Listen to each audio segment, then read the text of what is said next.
Merci et ça Docteur Philo nous donne tout simplement le ton pour aller tout droit dans notre thème du jour. C'est vraiment dommage, mais bon, il va falloir aborder ce sujet encore une fois sur ce plateau. Ivoirienne, j'ai été vendue comme esclave en Asie. Thème retenu pour ce jour, Zéourou Angela.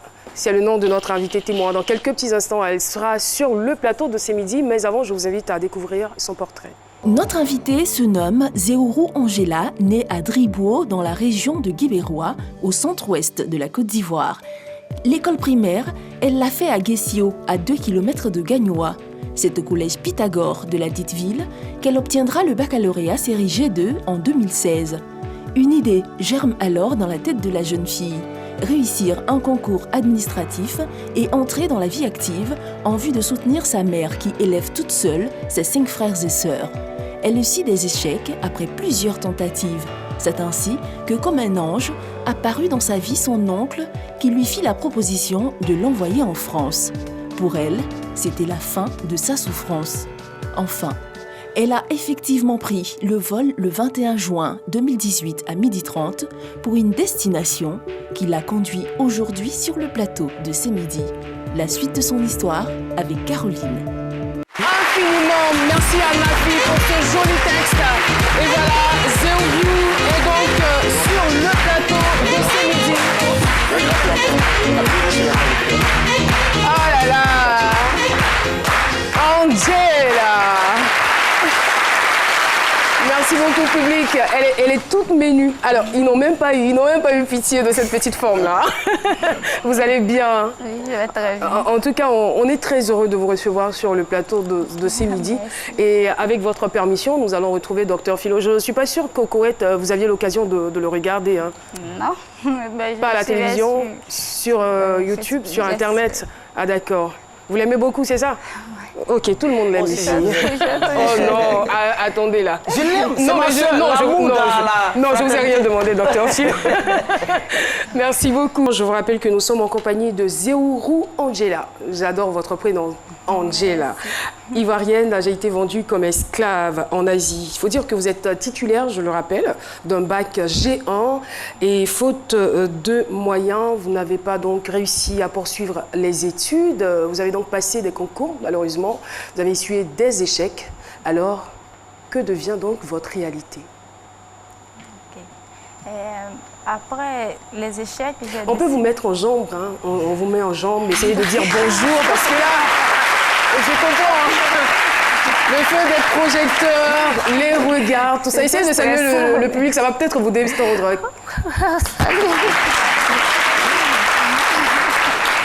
Ah d'accord, d'accord. Vous avez vu une connaissance dans le public, c'est ça? Une amie? Mes frères. Non, donnez de la voix s'il vous plaît. Mes frères. Ah, c'est votre famille, d'accord. Ok, ça marche. C'est bon? C'est rassurant. Oui, ça va, ça va. Ok. Bon, après les échecs, j'ai décidé de faire des petits travaux.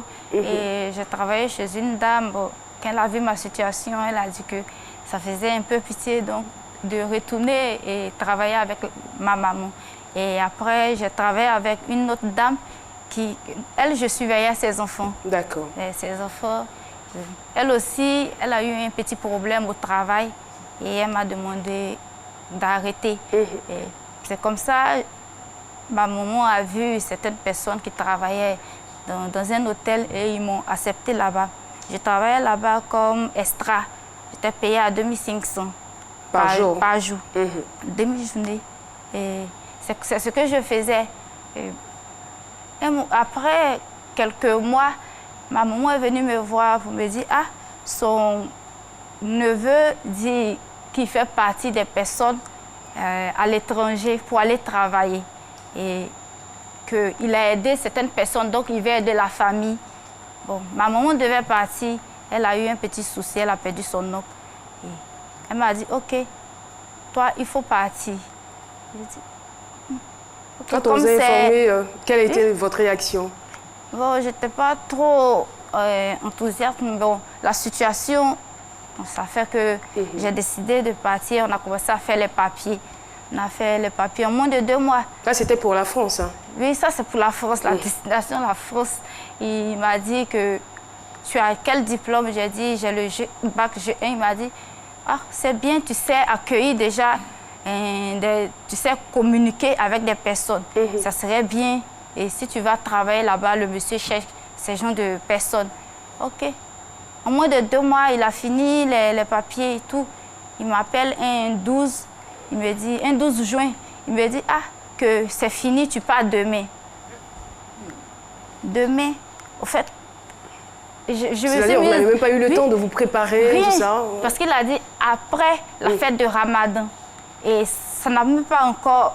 Et Ramadan n'est pas encore terminé. Il me dit, tu dois partir. Le vol, c'est pour 12h30. Et je n'avais même pas fait mes cheveux, rien. J'ai commencé à pleurer. Mais tu pleures pourquoi? J'ai dit, mais regardez comment je suis. Il me dit, je dois voyager. Ma maman dit, c'est pas grave. Et le lendemain, à 11h, nous sommes allés chez lui. Il a dit, non, on ne doit pas partir directement à l'aéroport. On doit partir au Ghana. Celui qui vient te chercher se trouve au Ghana. Est-ce que vous n'avez pas trouvé ça suspect? Bon, il a dit, quelqu'un vient me chercher.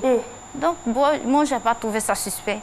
Puisque la personne vient, il est venu faire ses travaux. Et ici. vous n'avez pas présenté votre billet d'avion auparavant? Non, il dit, le billet d'avion se trouve là-bas, je vais l'obtenir là-bas.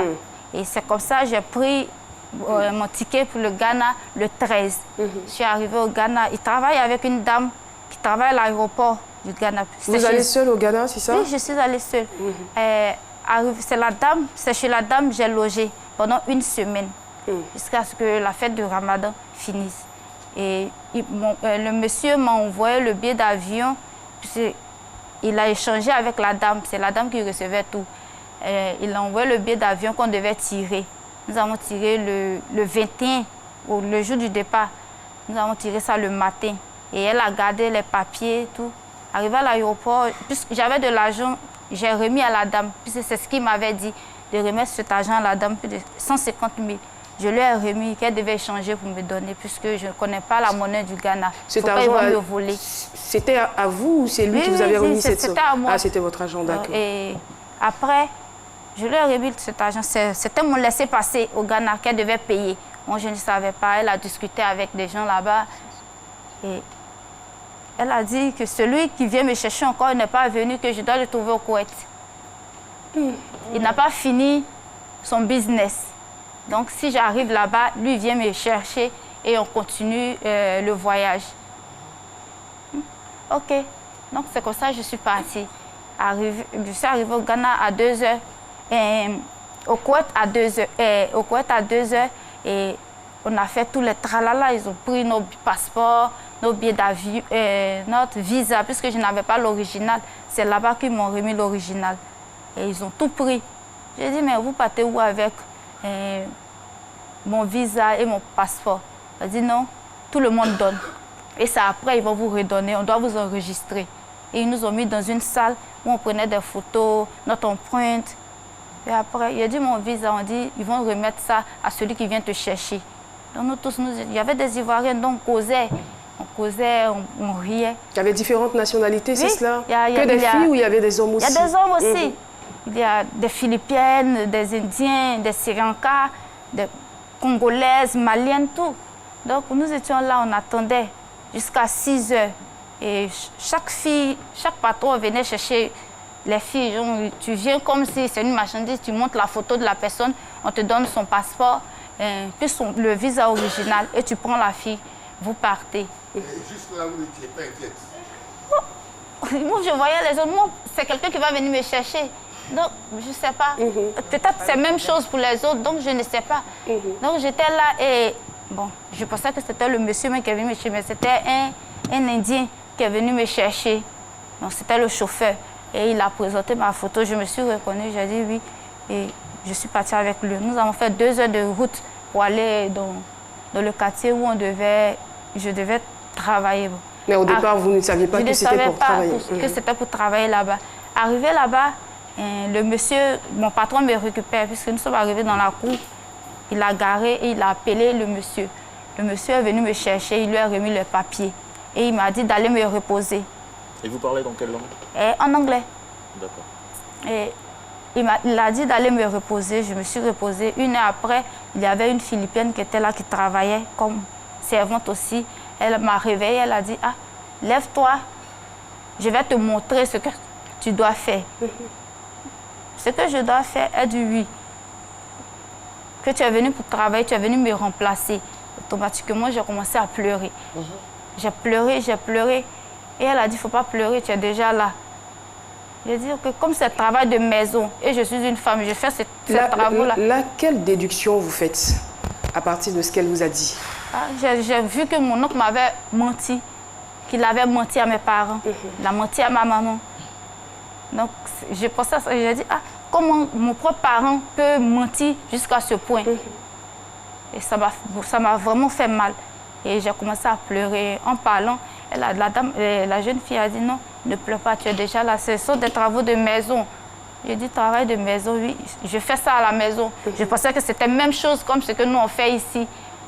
Et ce n'était pas le travail en tant que tel qui vous faisait pleurer, parce que la destination, c'était certainement d'aller travailler peut-être dans un bureau en France. Et là, vous êtes... Non, mais c'est cela, c'est ce qu'on lui a dit, puisqu'elle devait décrocher le téléphone. Quand même, elle est titulaire d'un bac. Si tu arrives, le monsieur, il peut te dire, décroche, tu es assise, tu décroches les appels pour moi, tout. C'était ce qu'il m'a dit. Et j'arrive là-bas, on me dit, je dois faire travail de servante. Bon, sur le champ, j'ai pleuré. Et après, j'ai dit, c'est un travail de ménage. Je peux faire, puisque je suis femme, je fais ça à la maison. Et je suis habituée, parce que vous avez travaillé aussi dans des ménages. Je fais ça à la maison, donc j'ai commencé. Et elle me montrait, là, nous étions 2, puisque elle, son contrat était fini. C'est moi seul, je devais travailler. D'une semaine, je travaillais, la dame me dit, tu dois essuyer les murs. Essuyer les murs, elle dit, oui, c'est pas propre, elle touche, tu travailles, elle touche, elle te dit, c'est pas propre. Et au moins de 2 semaines, je suis tombée malade. Et tout mon corps me faisait mal. J'ai commencé à me plaindre. J'ai eu problème de poitrine. J'ai commencé à me plaindre, je suis malade. Et la dame crie. Dites-moi, vous travaillez combien d'heures par jour à peu près? Tu te réveilles à 6 heures, tu peux dormir à 2 heures ou 3 heures. Tant qu'eux ne dorment pas. La maison est très grande? Oui, c'est une grande maison. Donc vous devez nettoyer les murs de cette maison? Tu dois nettoyer les murs? Les murs de la maison. Quand tu essuies... Tu essuies les murs, tu essuies les meubles de la maison, tu finis, tu vas aller faire la cuisine. Pour eux? Oui. Alors c'est-à-dire que quand vous vous réveillez à 6 h du matin, il n'y a pas de moment de repos? Même tu manges arrêté. On te dit, dépêche-toi, dépêche-toi. Donc, et 2 semaines après, vous êtes tombée malade? Je suis tombée malade. Et ma poitrine, mon dos, et la dame me dit, tu es malade, tu es venue chercher quoi ici? Pourquoi tu es venu ici? Et quand j'explique, c'est comme si je parlais dans le vide même. C'est pas son problème. Elle te donne un seul Panadol, puisque là-bas c'est ce qu'ils utilisent, Panadol. Elle te donne un seul, elle te dit lève-toi, tu es guéri, elle ne va pas t'envoyer à l'hôpital. Et presque 1 mois, puisque je devais partir là-bas, arriver là-bas, on devait m'envoyer à l'hôpital pour faire ma visite. 1 mois, presque 1 mois, et on m'a envoyé à l'hôpital. Ils ont fait des scanners, tout ça. Ils m'ont donné des médicaments pour le repos, mais tu ne peux pas te reposer. Parce que tu dois travailler à tout moment. Et la Philippine était partie entre-temps? Elle était là, mais elle ne devait pas travailler. Elle devait juste me montrer ce que je devais faire. Elle devait m'apprendre à faire la cuisine, comment nettoyer leur maison, tout ça. Donc c'est ce que je fais. Après ça, je me plaignais à chaque fois, je me plaignais, j'appelais ma famille pour dire que ça ne va pas, je suis malade.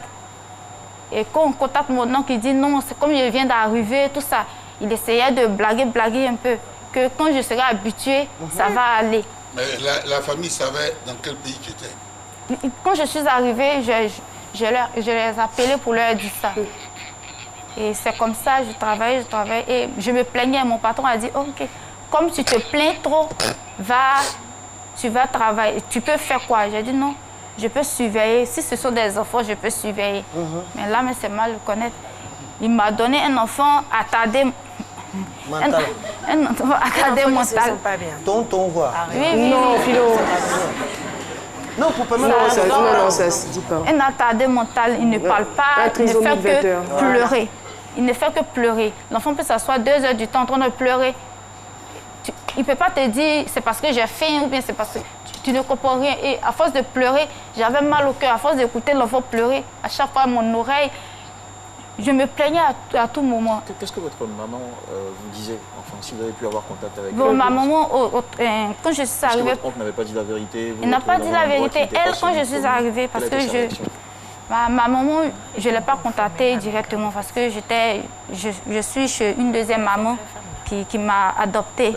Et ma maman n'avait pas d'Internet, elle n'avait pas de WhatsApp. Donc c'est ma maman, j'appelais et elle faisait la commission. Bon, lui, on ne peut pas le joindre, on ne sait pas où il est rentré. Et donc vos mamans ou vos parents n'ont pas exigé votre retour immédiat dès lors que l'oncle avait menti? Bon, là, on savait, il a dit d'attendre 6 mois après.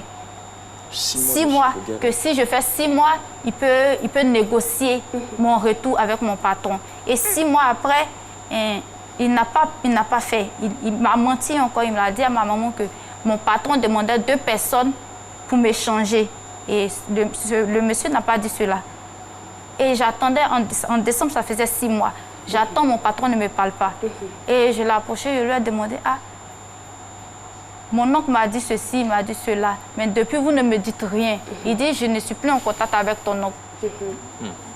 Qu'il y a longtemps, lui et moi, on ne cause plus. J'ai dit, mais voici ce qu'il m'a dit. Il m'avait envoyé une photo d'une autre fille qui devait venir me remplacer. Et le monsieur m'a dit, cette photo-là, je l'ai vue, mais la personne ne me plaît pas. Donc, elle devait venir avant toi, en avril. Et toi, tu es venu en juin. C'est parce que j'ai refusé qu'elle n'est pas venue. Genre, il voulait m'arnaquer encore. Il m'a demandé 100 dinars. De lui envoyer 100 dinars et les filles vont payer les laisser passer. Parce que puisqu'elles sont au Ghana, tout est prêt de donner 100 dinars. Et si je donne les 100 dinars, elles vont venir et le monsieur va me rembourser. J'ai dit que je n'avais pas d'argent puisque le monsieur ne me payait plus. Alors, Angela, vous avez souffert du côté du Koweït. Vos rêves étaient carrément noyés. Vous qui étiez donc appelé à avoir un travail, je dirais, assez noble du côté de la France, vous vous retrouvez à exercer un travail de servante au Koweït. Je dirais même pas un travail de servante puisque vous étiez traitée comme une esclave. Voilà. Et ça n'a pas été facile. Pas du tout. Vous nous avez parlé plus ou moins de l'enfant trisomique 21, finalement, sur lequel vous veillez. Et vous nous avez dit hors antenne que c'était pénible. L'enfant était vraiment pénible, puisqu'il ne parlait pas. Il faisait ses déchets sur lui. Et quand il finit, il met la main dans la couche et il pommadait, au fait, ses frères qui dormaient. Quand ils dorment, il met ça sur leur visage ou bien il met ça sur le mur ou il met ça sur ses habits. Et l'odeur va te réveiller puisqu'on dormait avec eux. Si l'enfant ne dort pas, tu ne peux pas dormir. Avec quel âge? 7 ans. 7 ans. Et c'est comme ça à chaque fois. Quand j'ai vu ça, j'ai dit que c'est un enfant, c'est aussi mon petit frère. Donc, si je laisse comme ça, c'est pas bon. Toujours moi, mais je vais laver toujours les déchets. Donc, j'ai commencé à lui apprendre à parler un peu. Et quand il fait... Ça, c'est super, franchement. Quand il fait...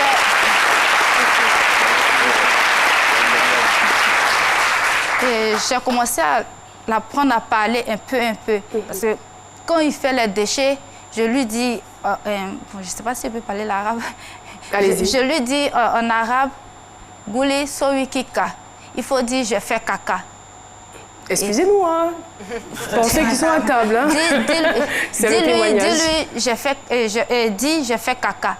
Et, ou bien quand je le vois mettre la main dans la couche ou bien dans son pantalon, automatiquement je viens et je l'emmène dans les toilettes. Et c'est comme ça, un peu, quand il fait caca. D'accord. Bon, je pense que ce chapitre-là, on va le refermer, n'est-ce pas? On comprend parce qu'il fallait faire ressortir, c'est-à-dire malgré tout ce que vous avez vécu, je veux dire que vous êtes resté une belle personne vis-à-vis de cet enfant-là. Vous vous êtes rendu compte que c'était un enfant, il était innocent. Vous auriez pu le battre, vous auriez pu être méchant, très méchante avec lui, mais vous êtes très très bien occupé de lui et c'est cela qu'on voulait faire ressortir. Merci infiniment. Alors, vous avez parlé du contrat qui n'a pas été respecté. Après 6 mois, normalement et logiquement, il devait vous laisser partir. Il n'a pas fait. Alors, moi, ce que je voudrais savoir, c'est que comment avez-vous fait pour sortir de là? En octobre, j'avais fait une vidéo. En octobre, j'avais déjà fait 4 mois et j'étais vraiment fatiguée. J'ai fait une vidéo pour demander de l'aide. Et cette vidéo n'a pas porté. Bon, les gens ont commencé à m'insulter, donc j'ai laissé tomber. J'étais vraiment désespérée. On va regarder ensemble la vidéo. Si je n'ai pas envoyé 1 300 000 de les jours dessus, mais il va me remettre dans une autre famille pour avoir son argent. Que mon oncle a pris plus de 10 millions avec lui. Il m'a montré tous les transferts qu'il a fait à mon nom. Je suis un problème, je suis en difficulté. Seigneur, aidez-moi s'il vous plaît. Le problème, je ne sais pas comment faire pour repousser son argent. S'il vous plaît, aidez-moi. Si je savais que c'était comme ça, si on avait dit la vérité, il n'allait pas venir ici vous pardonner. Je vous en prie. Donc, je supplie, aidez-moi. Je appelle aux autorités, au gouvernement, s'il vous plaît, aidez-moi. Aidez-moi, je vais retourner chez mon frère. Voilà, c'est vraiment triste. Vous avez tous nos encouragements. Notre soutien. Mais ça va, je dirais que c'est un souvenir lointain, c'est un mauvais souvenir lointain. C'est terminé, vous êtes désormais à Abidjan. Et à l'issue de cette vidéo, vous avez dit que vous avez essuyé quelques injures, c'est cela, sur Internet. Oui, il y a des gens qui pensaient que c'était de la comédie. Oui. Il y a d'autres qui disent que c'était pour arnaquer. Oh là là. C'est comme ça, et vous faites pour arnaquer les gens. Puisqu'il y avait une jeune fille qui était au Devon, Sarah Kwame. Elle luttait aussi pour des filles qui souffraient au Koweït. Bon, c'est comme ça, je l'ai contactée, elle m'a dit de faire la vidéo, elle allait balancer. J'ai même fait une vidéo en direct avec elle. Et c'était toujours des injures. Donc, j'ai demeuré dans cette souffrance-là, en train de pleurer seule. Et c'est comme ça, je vivais jusqu'à presque 6 mois passés, rien. Il n'y a rien, je n'ai pas de nouvelles de quelqu'un, donc j'ai laissé tomber. Et c'est en avril dernier, il y a un ami que je cause avec lui sur WhatsApp qui m'a contacté pour me dire que je vais te demander quelque chose. Il a dit que je t'écoute. Il a fait la capture de la vidéo là et il m'a envoyé, il m'a demandé c'est toi. J'ai dit oui. Il dit tu es sûr que c'est toi? J'ai dit oui. Et il a envoyé la vidéo. Il dit tu es sûr que c'est toi? Il m'a appelé en pleurant pour dire c'est vraiment toi. Mais quand tu parles, on n'a pas l'impression que tu as des problèmes. Que tu causes comme si... Et il a dit, OK, il y a un monsieur qui a publié la vidéo le 20 avril. Là. Donc, c'est maintenant qu'il vient de publier, il faut le contacter. Et il a fait capture d'écran pour m'envoyer le nom de la personne. Et je suis rentrée en contact avec le monsieur pour lui dire, c'est moi la fille de la vidéo. Il a dit que tu es rentrée au pays. Je dis non. Il dit, comme tu n'es pas encore rentré, où je te parle là, fais une autre vidéo pour demander de l'aide aux autorités. Je vais te dire les noms et tu vas faire la vidéo pour citer leurs noms. Et c'est ce que j'ai fait. Je lui ai envoyé la vidéo et il a balancé. Dès que j'ai envoyé, j'ai dit, sincèrement, je doutais. J'ai dit, j'ai déjà fait.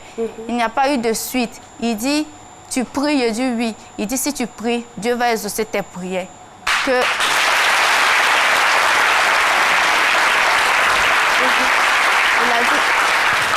Il a dit, c'est moi qui te parle. Le monsieur n'est pas en Côte d'Ivoire, il est en France. Il a dit, bien vrai que je ne suis pas en Côte d'Ivoire, mais je vais t'aider parce que tu es une sœur. Tu es ma sœur ivoirienne. Et il a fait ça. 2 jours après, j'ai eu un appel d'une dame qui était en relation avec M. Ahmed Bakayoko, Mme Myriam qui m'a appelée. Et nous avons échangé, j'ai expliqué, puisque mon patron me mettait la pression. Il me disait que si je ne remboursais pas cet argent, il allait me revendre dans une autre famille. Il m'a donné un délai jusqu'au 6, puisque le 6, il rentrait dans le mois du jeûne, que je ne pouvais pas passer ça chez lui, qu'il allait me revendre dans une autre famille. Et il a pris mes 6 mois de salaire, il ne m'a pas payé. J'ai travaillé pendant 6 mois, il ne m'a pas payé. Il a récupéré cet argent. Vous êtes censé percevoir combien par mois? 70 dinars. C'est qui équivaut Ça peut faire 130, 100, ça dépend de la monnaie. 120 000, 130 000 francs. Ça dépend de la monnaie. Et il a pris cet argent, il dit, je dois encore 600 000. 600 000, je vais enlever ça où? Et j'ai dit ça à la dame, que mon patron me met la pression. Elle dit, OK, il faut te calmer, mais je vais contacter quelqu'un. Et l'administration, ce qu'eux voulaient, c'était que une ambassade africaine vienne me chercher à la maison. Mais ça serait trop long le processus. Et elle m'a dit, monsieur Hayek va te contacter, monsieur Hayek Hassan. Et c'est comme ça, le monsieur m'a contacté et il a parlé avec mon patron. Pour lui dire, il va rembourser l'argent, mais de ne pas me stresser, de ne pas mettre la pression sur moi.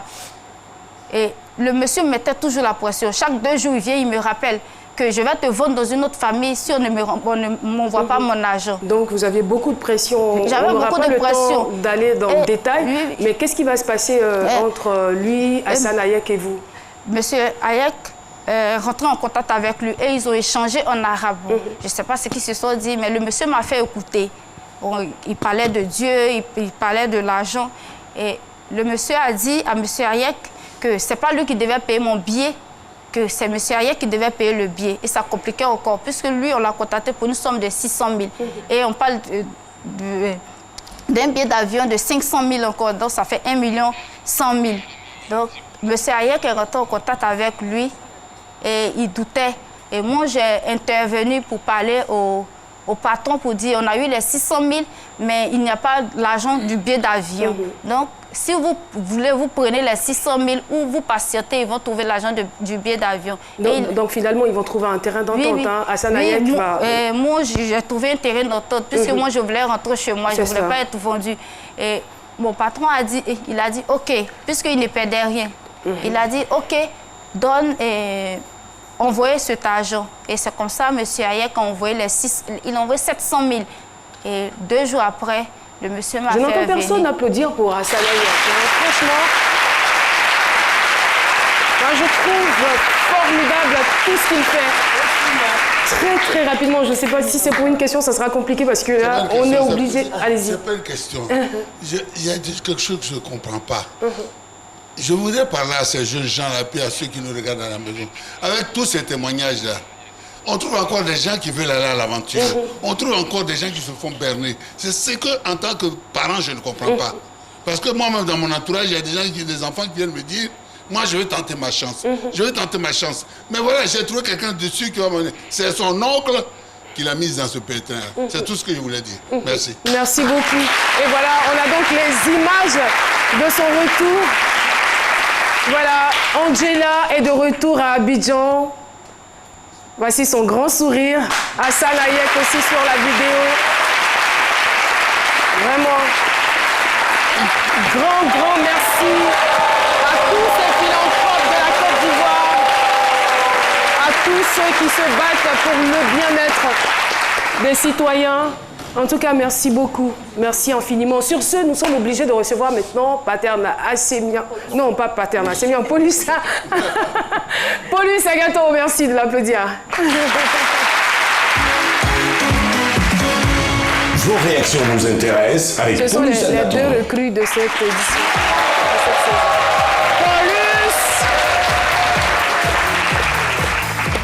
Bonjour Caroline. Oui, bonjour, je sais, c'est pas Paterne, c'est Paulus. Oui, non, c'est pas bien grave, je suis pas fâché. Bonjour à toutes, bonjour à tous. Merci pour les différents messages sur la page Facebook. Ils étaient nombreux à savoir les raisons qui l'ont poussé à aller à l'extérieur et surtout comment elle s'en est sortie. Je pense qu'ils ont eu les réponses. Voilà.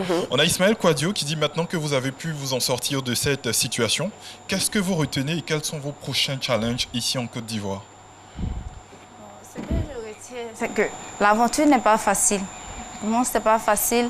Et surtout quand ça vient d'un proche qui te poignarde comme ça, vraiment, ça fait vraiment mal. Et c'est quoi son sort, ce monsieur? Enfin, votre oncle ou votre cousin?